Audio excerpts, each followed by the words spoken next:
ಸರ್ಕಾರದಿಂದ ರೈತರಿಗೆ. ಕ್ರಾಂತಿಕಾರಿ ಹಿಟ್ಟು ಮತ್ತು ನುಚ್ಚು ಮಷೀನ್. ನಿಮ್ಮ ಮನೆಯಲ್ಲೇ ಸುಲಭವಾಗಿ ಕಡಿಮೆ ಖರ್ಚಿನಲ್ಲಿ ಉತ್ತಮ ಗುಣಮಟ್ಟದ ಹಿಟ್ಟು ಮತ್ತು ನುಚ್ಚು ತಯಾರಿಸಿ. ಯಾವುದೆಲ್ಲ ಧಾನ್ಯಗಳನ್ನು ಸಂಸ್ಕರಿಸಬಹುದು? ನಮ್ಮ ನೂತನ ಮಲ್ಟಿಪರ್ಪಸ್ ಮಷೀನ್ ನಲ್ಲಿ ಈ ಕೆಳಗಿನ ಎಲ್ಲ ಧಾನ್ಯಗಳ ಸಂಸ್ಕರಣೆ ಸಾಧ್ಯ. ಹಿಟ್ಟು: ಗೋಧಿ, ಜೋಳ, ಅಕ್ಕಿ, ರಾಗಿ, ಸಜ್ಜೆ, ಬಾಜ್ರಾ ಮತ್ತು ಗೋಂಜಾಳ, ಮೆಕ್ಕೆಜೋಳ. ಇತರೆ: ಇಡ್ಲಿ ರವಾ ಮತ್ತು ನುಚ್ಚು. ಬೃಹತ್ ಉತ್ಪಾದನಾ ಸಾಮರ್ಥ್ಯ.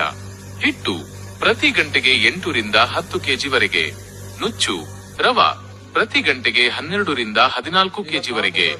ವಿದ್ಯುತ್ ಖರ್ಚು ಅತಿ ಕಡಿಮೆ. ವಿದ್ಯುತ್ ಕೇವಲ ಸಿಂಗಲ್ ಫೇಸ್ ಕರೆಂಟ್ ನಲ್ಲಿ ಕಾರ್ಯನಿರ್ವಹಿಸುತ್ತದೆ. ಖರ್ಚು ಪ್ರತಿ ಕಿಲೋಗೆ ಕೇವಲ 35 ರಿಂದ 40 ಪೈಸೆ ಮಾತ್ರ. ನಿಮ್ಮ ಹಣ ಉಳಿತಾಯ ಖಚಿತ. ಸುಲಭವಾಗಿ ನಿಮ್ಮ ಮನೆಗೆ. ಈ ಮಷೀನ್ ನಿಮಗೆ ಹೋಮ್ ಡೆಲಿವರಿ ಮೂಲಕ ತಲುಪುತ್ತದೆ. ನಮ್ಮ ತಂತ್ರಜ್ಞರು ನಿಮ್ಮ ಮನೆಗೆ ಬಂದು ಮಷೀನ್ನ ಸಂಪೂರ್ಣ ಮಾಹಿತಿ ಮತ್ತು ಬಳಕೆಯ ಬಗ್ಗೆ ತರಬೇತಿ ನೀಡುತ್ತಾರೆ. ವಿಶೇಷ ಸೂಚನೆ: ಇದು ಮಾಡಿ ಬುಕ್ ಮಾಡಿ. ನಿಮ್ಮ ಕ್ರಾಂತಿಕಾರಿ ಮಷೀನ್ಗಾಗಿ ಇಂದೇ ಕರೆ ಮಾಡಿ ಮುಂಗಡವಾಗಿ ಕಾಯ್ದಿರಿಸಿ. ವಿತರಕರು